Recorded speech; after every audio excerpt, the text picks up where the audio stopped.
आए हैं, तब से ये चर्चा चल रही थी। जितने भी वक्ता थे उनके बीच में ये बात चल रही थी कि भाई अगर 2019 में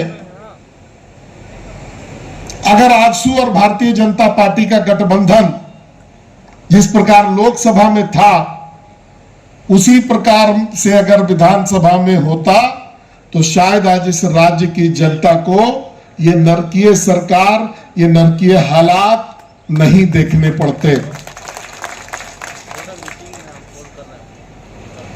ये हम सभी लोग जानते हैं कि एनडीए का अपना एक ताकत है। वैसे सभी पार्टियां अपने आप में मजबूत होती हैं, लेकिन जब मुट्ठी बन करके अगर कोई लड़ता है, एक विचारधारा के लोग अगर एक साथ एक तरीके से लड़ते हैं तो ज्यादा प्रभाव होता है।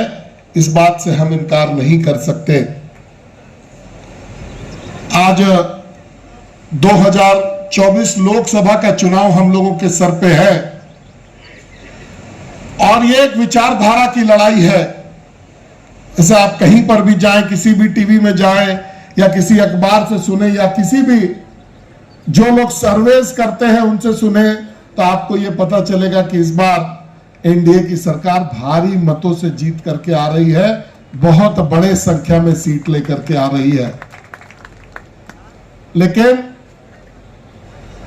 हमारा और आपका भी कोई फर्ज बनता है, हमारा और आपका भी कोई कर्तव्य है। हम लोगों को चाहिए कि अपने विचारधारा का जो मत हम लोगों के पास है, ऐसे मत जो अपने विचारधारा से मेल खाते हैं, जो आजसू के भारतीय जनता पार्टी के एनडीए के विचारधारा से मेल खाते हो, उन सभी मतों का एकत्रीकरण होना चाहिए ताकि इस लोकसभा के तुरंत बाद जो विधानसभा का चुनाव होगा उसमें इस मतों का जो है अत्यधिक लाभ इस हम एनडीए के सदस्यों को मिल सके। मैं केवल आपसे इतना ही आग्रह और विनती करने आया हूं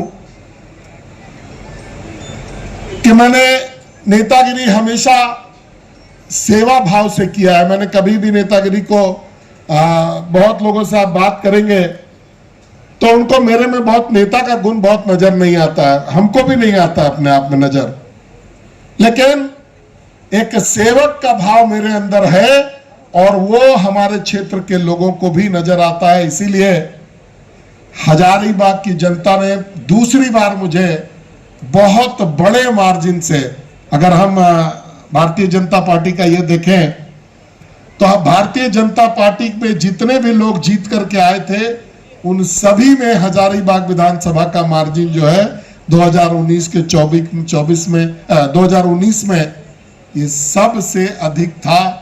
ये इसी बात का परिचायक है। तो मेरा ये सेवा भाव आगे भी चलता रहेगा और मैं ये आपको विश्वास दिलाता हूं कि ये जो समन्वय की हम लोग बात करते हैं कि चुनाव के पहले समन्वय होगा या हमारा आगे गठबंधन रहेगा नहीं रहेगा, क्या होगा, मैं आपको विश्वास दिलाता हूं कि ये चुनाव मैं आपके साथ आपके सहयोग से लड़ रहा हूं। मेरा समन्वय आपके साथ अगले 5 सालों तक जरूर रहेगा। ये मैं आपको स्मरण दिलाने के लिए और मैं विश्वास दिलाने के लिए आपके बीच में उपस्थित हुआ हूं।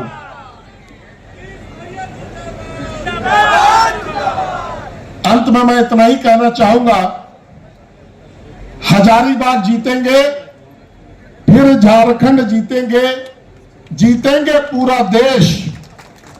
एनडीए होगा सशक्त, समृद्ध बनेगा अपना प्रदेश और अपना देश। बहुत बहुत धन्यवाद।